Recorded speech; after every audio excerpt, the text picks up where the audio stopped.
Welcome al podcast de Palante Nonprofits. Bueno, bienvenidos al episodio de Palantes Nonprofit Podcast con mi guest of honor, Samí. I'm so happy that you're here. Hoy vamos a hablar un poquito de los do's and don'ts de being a first-time nonprofit founder or business partner. Yo sé que Samí, como yo, we have a little bit of experience both starting a nonprofit here in Florida, but as well as running your own business. Samí Haiman-Marrero is the CEO of Urban There. She also runs a nonprofit, which we'll hear more about. And she's dedicated volunteer hours, supporting, uplifting diverse communities. Es más, yo la conozco mucho por el network que tenemos aquí en Central Florida through LinkedIn, right? Así es, sí. Through LinkedIn. Sammy's everywhere. Everyone I know knows her, and I think we just kind of connected over that.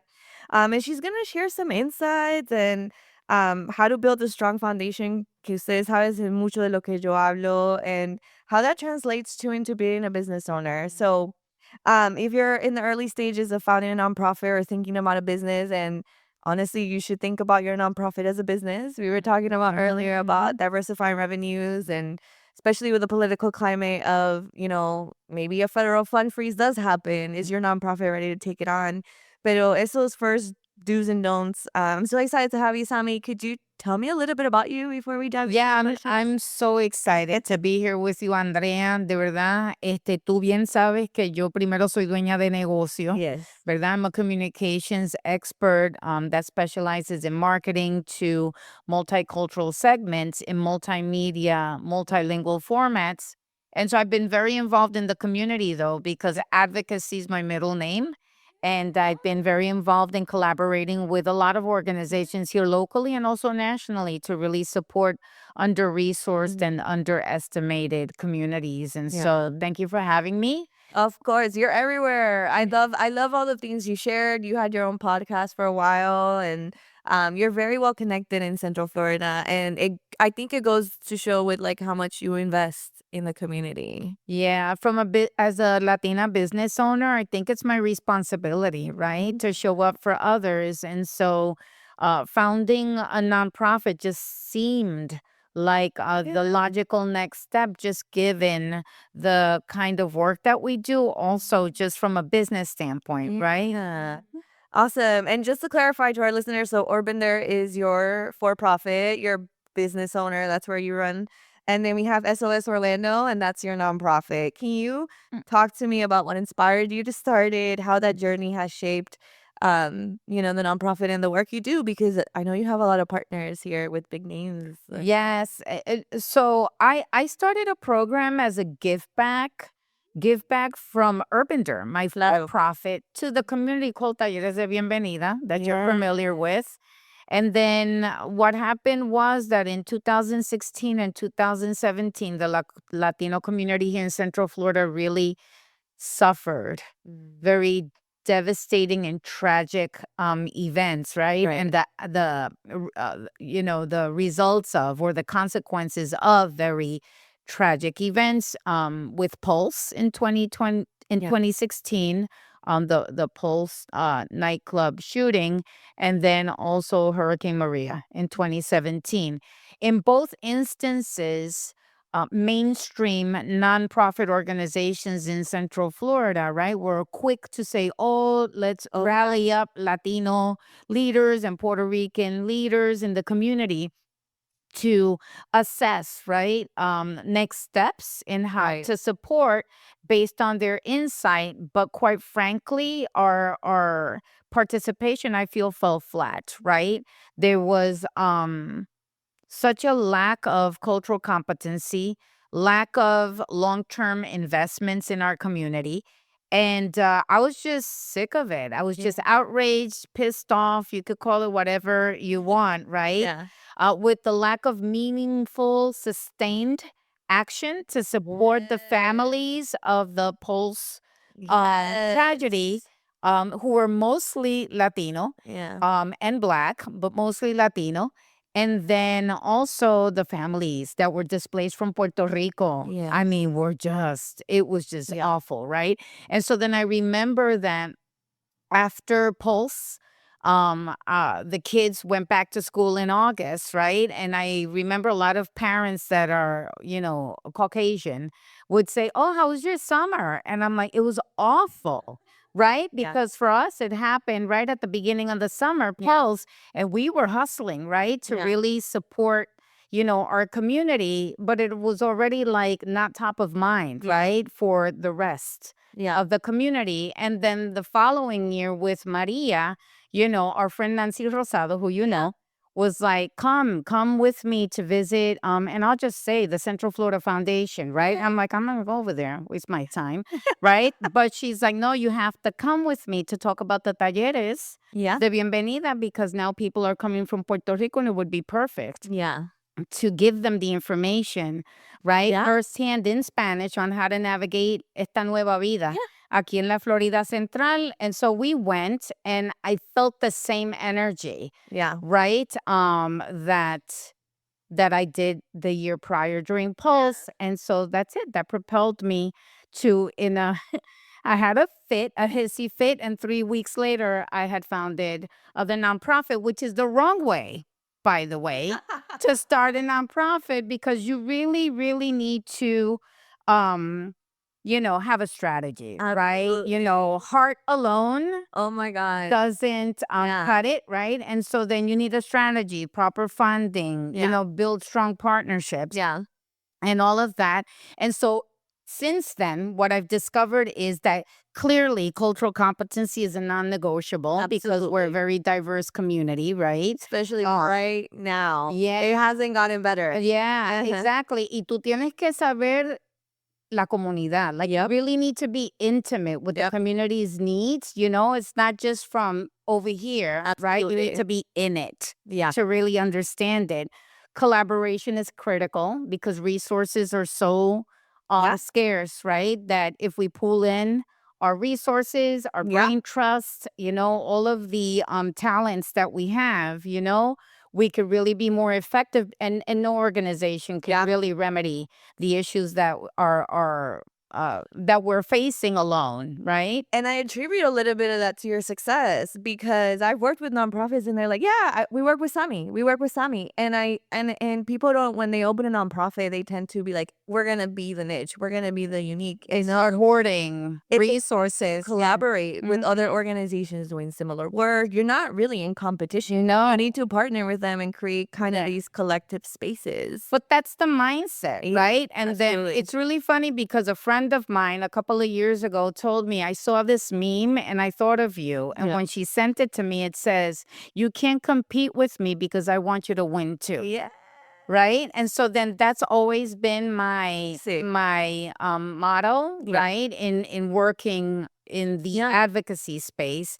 Pero no todo el mundo se deja querer. Yeah. ¿Verdad? And I want to add, porque this is a safe space. I'm very familiar with Central Florida Foundation. They're a big name. They do amazing things. But the problem, and this is what the podcast is about, Samí, like, it's still very wide-led philanthropy. Oh, totally. At the end of the day. And I'm here to say, like, those two things can coexist. Yeah. Where you do amazing work, but you're still only catering to the same causes, the same people, the same organizations, because the model hasn't changed. Exactly. The system was built for, a wide-led philanthropy system. Yes. There are still applications with who do you know? And did your board get you in the room? And I think for me, like, there was so much money those years that you mentioned. It was the Latino rave, and they were throwing money at what organizations can execute, but they didn't have the cultural competency, or they hired maybe Latinos to kind of cover the fact that it was being kind of led by people who didn't really understand the community. Yeah. And I think that's, to your point about when to start a nonprofit, it shouldn't really be reactive. You should identify the issue early on, saber qué es lo que, how do you fit into that space? Do a competitive analysis. And again, no porque están compitiendo, but where is the gap of the work other organizations are doing? So that way you can slip right in and collaborate. Absolutely. Claro. Absolutely. And there's two fundamental things here, right? I mean, we're talking about, and this is where where we need to pause and not just jump into it is we need to talk about financial sustainability of the programs, right? And just understand that grants don't cut it. Grants alone don't cut it. And so real success comes from really building relationships with other sources, right? Of funding, like sponsors, the corporate sector, small businesses, right? And individual donors, right? But in order to do that, your storytelling needs to be on point, my God, right? that's true. And so we need to really be able to understand that people don't support organizations. They support causes, movements, impact, right? And so they support people, right? People Oh support my God, that's people. great. And so you need to make sure that you're able to tell your story in a way that each one of those stakeholders entiende lo que estás diciendo. So a corporate person is going to want to hear it in a certain way. So it's the same story. You just need to adapt it a little bit so it lands. I love that you're a marketing girly. But hey, I had a reason. I'm a wannabe influencer, y'all. Pero I had Tiene mucha influencia, deja. I led a workshop recently, and it was about impact and storytelling. And so in one of the exercises, we practiced our elevator pitch. And, some people memorize the mission statement on the website. Some people practice like que la organización hace and everything. But I was like, I want you to practice your elevator pitch and add the reason when you either knew that this made an impact or like a time where like you were volunteering for the organization. And she made everybody in the room cry. Claro. And I was like, I mean, depending on your audience, like, but you should add that, you should, and, and it's a little bit about, that storytelling. It's like, okay, you start with the mission to ease the end. You tell them why you volunteer, give your time, why you do that. And then you end with the statistic. Last year we helped X amount, and like, and like really learn who you're talking to, but like, tell a story. And it was so powerful. The Junior League of Greater Orlando, that's who I did the workshop with. And they often run into like, well, we volunteer at events for other nonprofits. So some people will argue like, well, why don't I just donate directly to the nonprofit? Well, I'm like, aside from the numerous volunteer hours that you give and the planning and everything, tell me why you volunteer. Y me dijo que en un evento that she was doing, which was providing birthday parties to kids here, it was the first time a child received a birthday cake. Tú te fijas. And I was like, girl, I'm going to give you all my money right now. Porque like, that gave me chills. Like, she was able to give, a underrepresented child a birthday cake, and that made his life. And that, and I was like, that could be transformational, right? For this child too. It could be a memory that they hold on to when things get tough. Like and this goes back to, it's hard to measure joy in the work that we give. And so I was like, if you don't put that in your elevator pitch, like, you didn't learn nothing from my workshop. But like, that's so powerful. Because now you validated, like, this is why I give. You should give to, if not to the org, you should give to me so I can continue the work I'm doing. Because people give to people. And we need to make t-shirts. And totally. And I want to say, because there's always room for redemption. The Central Florida Foundation did support SOS Orlando later on during the pandemic, right? So they did come through. But I think that this relationship that I was able to develop with them, right? Of push and pull, because it's not always pretty, and that's okay too. Right? Well, you got to put in the work. Resulted in them eventually, right, coming around and supporting us, right? So I just wanted to mention that because sometimes it just takes time. It does take time. And like I said, they do absolutely great work. And it's just, it's like most systems are built. They're not really built for everybody. They're built for the few. And we not overnight too, right? It's como es, they're like, but I think, and to, if you're listening in the first time, like, it's really that collaboration and that there's room for everybody in the space. I'm just going to show you how I do it. I'm going to work hard and I'm going to do that. And you kind of answered the second question, but I don't know if you want to add anything, like some other common mistakes first-time founders. Yeah. Well, we could just do a quick recap, right? Yeah. And I identified 5 common mistakes. Mhm. First and foremost, relying on too much on grants, right? We mentioned that. Number 2, lack of financial and operational infrastructure. Hire, hire an accountant Oh my god. that is experienced in nonprofits. That's what you have to do if you're running a Right. business too, right? Yeah.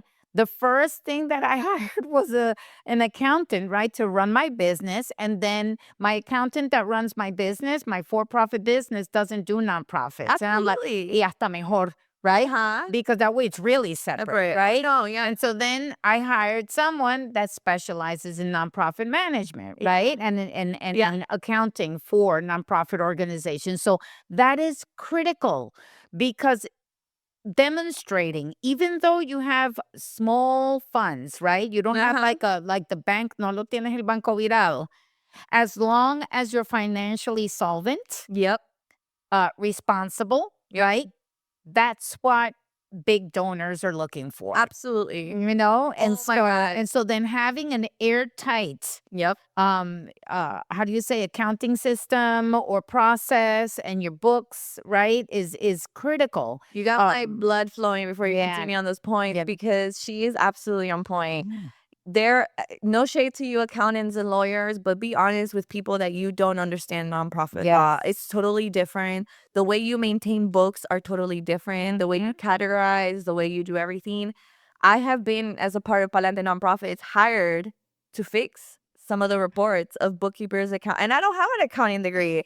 I've learned because of my experience running a nonprofit and understanding the system. And I was a paid tax preparer for nonprofits for the 990. But like, these people don't like, if you are not familiar with the paperwork, I've had accountants give like wrong things to file Oh my with the goodness. state, you know, And then like, sometimes it's irreversible, oh, right? And so then it's already just going down this yeah, rabbit hole, and it's yeah. hard to And dig yourself out of. I wrote my dissertation, for all of you guys knowing, on the amount of organizations that get revoked. And I interviewed a bunch of small grassroots in the state of Florida who got their tax exemption revoked.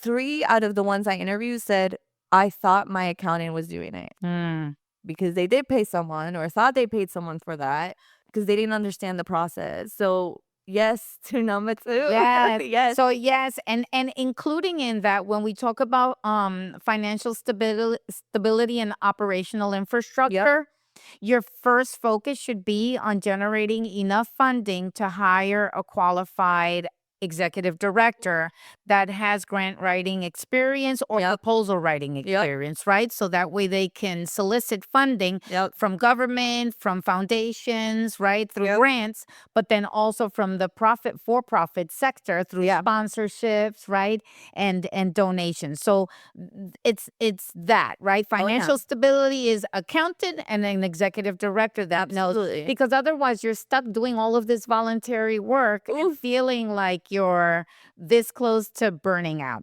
Then that number 3 is clarity on mission. If you can't say what your impact statement is Oh, yeah. in one sentence, Mm-hmm. continue to work on it and refine it, right? And so then it has to land like a ton of bricks, right? But in a good way, you know, like a brick on the forehead, you know, or a dagger to the heart, right? People have to be moved by it. So that is very, very important. And some tips to the listeners on that. I work with orgs, and before you get to the mission, what is your problem statement? Exactly. What are you trying to solve? Exactly. Because people will be like, I just want to help people. I was like, great, you can do that without owning a nonprofit. Or like not owning, nobody owns a nonprofit, but like without opening one. Yeah. You can do that. You can help people. So tell me what actual problem because if not, you're all of a sudden the homeless, the hunger, and you can't. You have to be focused on, you know, something that you can be really good at. Yeah. And when people say the problem statement, oh, well, I want to fix homelessness. You can't fix homelessness. You can't. There's You can mitigate. and so like let's like dive deeper. What problem that you're aspect trying to solve. within you know? homelessness. Yeah. So yeah, Right. Is it access for the homeless to get care? Is it like really hone in on what you can do? And from there, you build your mission statement, which is exacto. how you're going to solve it and how you're going to target based on your knowledge. Because if you're a chef trying to end homelessness, like that doesn't align too. So make sure that you and your team Sí. and the people who want to help also know what they're talking about. Definitivamente. Y dicen, ¿verdad? Que el que mucho abarca, poco aprieta. Yeah. So then it's like sometimes you want to cast this wide net, but then when it comes back, you can be overwhelmed. Yep. So focus is critical here. This is now the number 4 is failure to build a strong board. Okay. But the board is everything, and it should be people that have experience actually in accounting. You mean invito a mi prima? No, la prima no funciona ni mami, ni el tío, nada de eso, right? It should be subject matter experts. It should be comprised of subject matter experts. Community leaders. Depend, right? I honestly, if you could get business people that are good in accounting, engineers are great because they problem solve all day long. I right? love that. Marketing. I love right? Yeah, all of these human resources, right? That they can help you navigate, Yeah. dealing with a lot of people. Absolutely.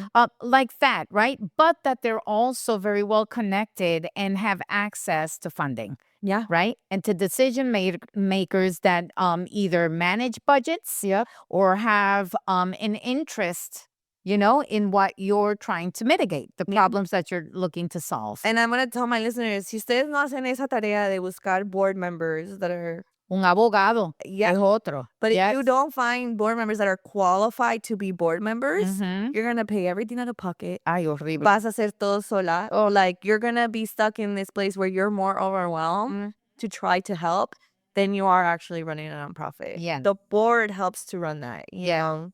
Absolutely. And with that comes getting your bylaws, in place, all of those all of that infrastructure that you need from a process standpoint, exactly, to make sure that they're engaged, that they're involved, and that they're ambassadors, like real ambassadors of the organization. And the last thing that I feel that, people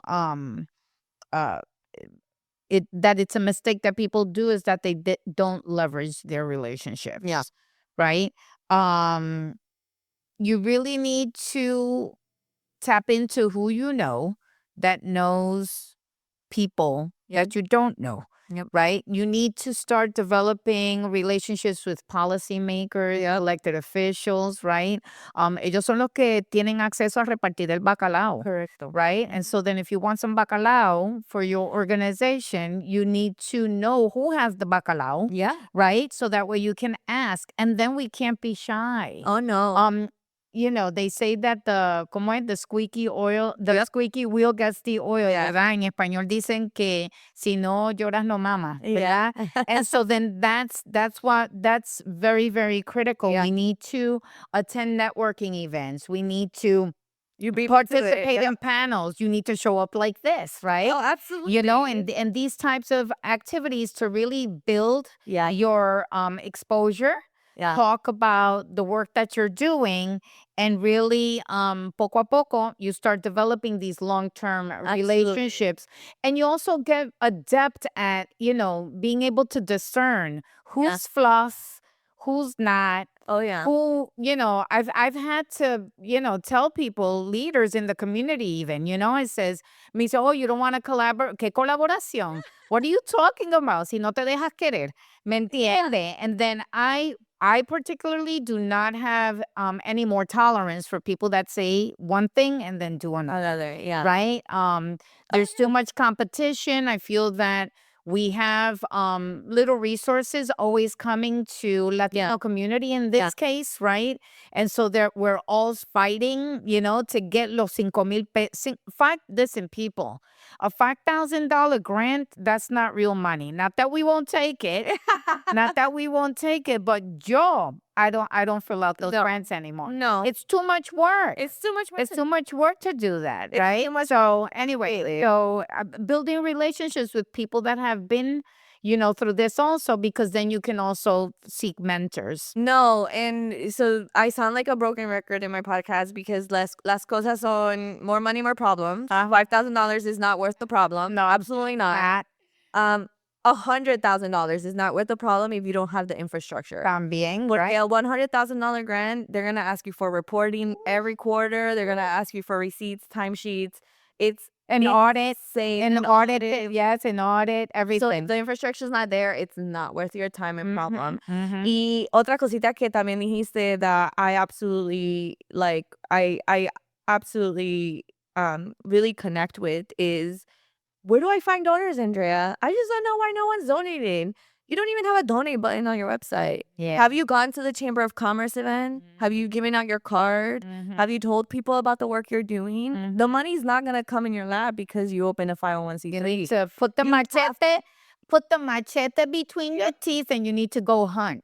Yep. And I used to tell people, I was like, I used to show up wherever I could. We worked with the nonprofit I ran worked with Colombia. So you best believe I was showing up at Mecatos, wherever the owner was, CFS Coffee, wherever the owner was, during, like, what are the Colombian business owners in Central Florida?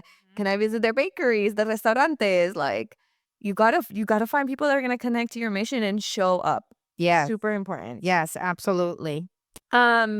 We have a couple minutes left, and I want to make sure we get through some of the questions. But I think we talked about a strong foundation. Yeah. But would love to talk about how you navigated fundraising, securing some of those first major supporters, and and any tips for people who are trying to think about their journey, because like we just said, it's a lot of work. Yeah. A lot of work. So but also, what was your experience doing that when you started collaborating? And stuff like that? I'm glad that you asked this question, because I started with Talleres de Bienvenida, right, as a give back to the community from my for-profit. Right. And so then we saw a need with the large number of migrants coming from Venezuela, Colombia, Puerto Rico, ¿verdad? Spanish-speaking countries into Central Florida. This was back in 2013, 2014. And so myself and a couple of friends decided to create Los Talleres de Bienvenida. And so we finished all of the curriculum, the presentations and everything. It was like April, right? And April of 2014. And then we wanted to launch the Talleres de Bienvenida and do at least 3 events during the summer, because we know that during the summer is when most families with children migrate to Central Florida, because they want to hunker down with family when they first arrive while they look for an apartment, enroll the kids in school, get the kids acclimated to the language. Yeah. Right? Learn what they can in terms of, how things work here. Yeah. And so then we knew, right? So let's do one in June to kick it off. Let's do one in July, and then another one in August. Fine. We found a partner with the public libraries, Orange County Public Libraries. So we had the venue for free, which was fantastic. And shout out to Wendy Bost, who was always, and she's still a dear friend, right? More than happy to collaborate and understood the importance of, this collaboration. But then I was like, okay, so we did a budget. Right? So it was very strategic. It wasn't You're like my ideal client.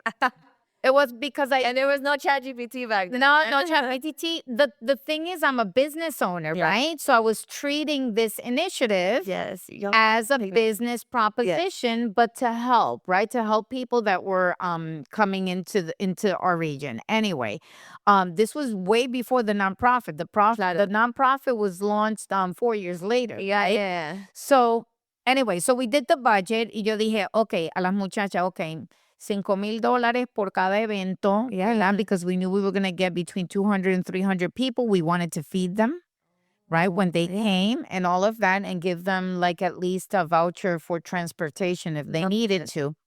And so the girls were like, wait, it's the end of April and you want to have the first event in the middle of June? That's 6 weeks from now. Yeah. And I say, yes, and she's like, it's a $15,000 budget. How in the world are we going to do this? Y yo le dije, esto es matemática simple.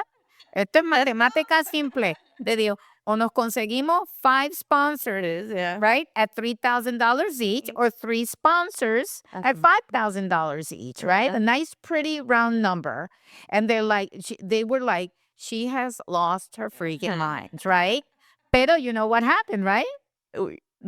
I created the sponsorship packages. I knocked on the doors of my clients, Yes. right? And friends who own businesses. Yeah. And I said, necesito que tú me des 3,000, tú 3,000, tú 3,000. I didn't even ask. I said, I need you to. Yeah. Okay? Yes. I need you to give me 3K. We got the 5 sponsors. Absolutely. And we got the $15,000 to really create an experience where the people that were recent arrivals from Spanish-speaking countries could feel that they were really welcome, right? So we had the brochures were printed in nice, glossy, with the with the logos of the corporate sponsors. We had tablecloths, we had pop-up banners, we had the lunch. Yeah. So it looked really Nice. right? Because I refuse to do half-ass efforts for our people. Yeah. And so that's just an example of how I move. And just imagine, like, acabo de llegar, no sé dónde comer, no sé dónde visitar, pero veo este logo, sé que hay un Talleres de bienvenida. voy a ir because yo le conozco ese logo, or I know that business. O yo entiendo lo que me están diciendo. Oh my God, I love that. Y para todos, también mis historias han sido muy, yo pregunté, and I showed up. Sí. El Hispanic Chamber of Commerce de Metro Orlando was super great for me. Y I would show up. I had my polo with my little logo, así igualito, and I would just be like, oh, what do you do? I was like, I work in a nonprofit. And all of a sudden, I was one of the only nonprofits in a place full of business people. Sí, así es. Y te digo, maybe the big ones were there, the large nonprofits in Central Florida, pero una grassroots nonprofit that works in Colombia, in the Hispanic Chamber, I was one of the first. Claro. Y now when they wanted to give back, guess who they would choose? Pues te llamaban a ti porque ya tenían una relación contigo. They already had that relationship with you. Exactly. So all that is to say, show up. Show up. Thank you so much, Samí, for giving us a little bit of background on what you could find. Before we close out, can you tell our listeners how they can find you, both from the marketing perspective and get to know a little bit more? Well, for everything, you can find me on LinkedIn under Samí Haiman-Marrero. Well, thank you so much for being here in the Palante Nonprofits podcast. Gracias a ti. If you don't follow me or her on LinkedIn, also follow along on Instagram and subscribe. Hopefully I have you back. I feel like I need a whole marketing episode with you just about corporate sponsors. We could totally talk about the customer value journey because it applies also for fundraising. Yes, Well, absolutely. Into this, we're gonna invite her back, and then porque de verdad que really awesome to have you here. Thank you. I'm delighted to be here with you, Andrea, y gracias por todo el trabajo que hace para apoyar a nuestra comunidad. Ay, tan linda. Muchas gracias y para adelante, Nonprofits.